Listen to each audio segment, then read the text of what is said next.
Hi friends, இது ஜெசி rights. எல்லாருக்குமே முக்கியமாக இளைஞர்களுக்கு அட்வைஸ் பிடிக்காது. யாருமே அவங்களுக்கு அட்வைஸ் பண்ணக்கூடாது. எல்லாம் எனக்கு தெரியும் போ அப்படின்னு சொல்லுவாங்க. இல்லை என்ன சொல்லுவாங்க, நிறைய அட்வைஸ் பண்ணுறீங்க, ஒரு ரூ. 10 கேட்டால் தருவீங்களா அப்படின்னு கேட்பாங்க. இதை எல்லாரோடைய மைண்ட் செட்டும் அப்படி தான். ஏன்னா அட்வைஸுங்கிறது ரொம்ப ஈஸியாக கொடுத்துட முடியும். இன்னொன்று, அவங்களோட பிரச்சனை என்னன்னு முழுசாக தெரிஞ்சிக்காமலே நம்மளால் நல்லா பேசிட முடியும். அந்த காரணங்களுக்காக தான் நிறைய பேர் அட்வைஸையே அவாய்ட் பண்ணுறாங்க. அவங்களுக்கு அதெல்லாம் பிடிக்க மாட்டேன்து. ஆனால் ஒரு விஷயம் என்னென்னா, அட்வைஸ் பண்ணுறவங்க எல்லாருக்கும் ஒரு மோட்டிவ் இருக்கும்.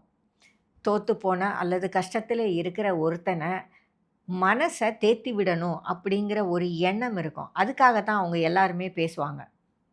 யாருமே ஒரு வேளை 10 பேர்ல 5 பேர் சும்மா பேசினா கூட, மிச்சம் 5 பேர் மனசுல கண்டிப்பா இவங்களுக்கு உதவி செய்யணும் அப்படின்னு ஒரு இன்டென்ஷன் இருக்கும். அதன் காரணமா தான் அவங்க சில வார்த்தைகள உங்களுக்கு சொல்லுறாங்க.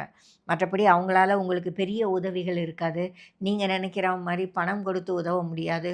உங்க வலிகளை அவங்களால புரிஞ்சுக்க முடியாது அல்லது ஷேர் பண்ணிக்க முடியாது.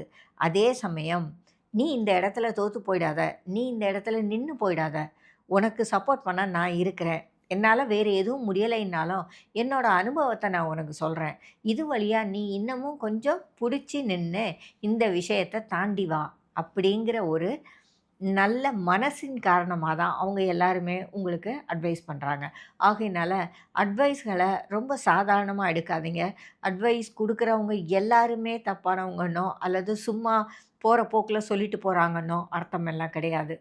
ஒரு சிலராவது கண்டிப்பா உங்க நன்மையையும், உங்க மேல இருக்கிற நம்பிக்கையும், உங்க மேல இருக்கிற அன்பினாலேயும் தான் அந்த அட்வைஸ சொல்லுவாங்க. ஆகையினால நீங்க யாருக்கு அட்வைஸ் குடுத்தாலும் சரி, உங்களுக்கு யாரு அட்வைஸ் குடுத்தாலும் சரி, அந்த அட்வைஸில மனசு இருக்கு அப்படிங்கிறத நீங்க புரிஞ்சுக்கோங்க. அந்த மனசு தான் எப்பவுமே அடுத்தவங்களுக்கு உதவணுங்கிற ஒரு எண்ணத்தையே கொண்டு வருது. எத்தனையோ பேர் கஷ்டப்படுறாங்க. பார்த்துட்டு பார்க்காத மாதிரி போறவங்க எவ்வளவோ பேர் இருக்காங்க. நம்மளே அது மாதிரி எத்தனையோ பேருக்கு நடந்திருப்போம். நம்ம வாழ்க்கையில அந்த மாரி நம்மள கடந்து போயிருப்பாங்க. அதையும் மீறி யாரோ ஒருத்தர் நின்னு, "இல்லப்பா இதெல்லாம் சரியாயிடும். கொஞ்சம் நீ இத இந்த மாரி ட்ரை பண்ணி பாரு. இந்த மாதிரி ட்ரை பண்ணி பாரு. நிச்சயமா சரியாயிடும். இதுக்காகலாம் கவலைப்படாத." அப்படின்னு சொல்றாங்கன்னா, அவங்க மனசுல நமக்காக ஏதோ கொஞ்சம் இடம் இருக்கு அப்படிங்கிறத புரிஞ்சுக்கோங்க. அந்த மனசு தான் நமக்கு அட்வைஸ் பண்ணும்.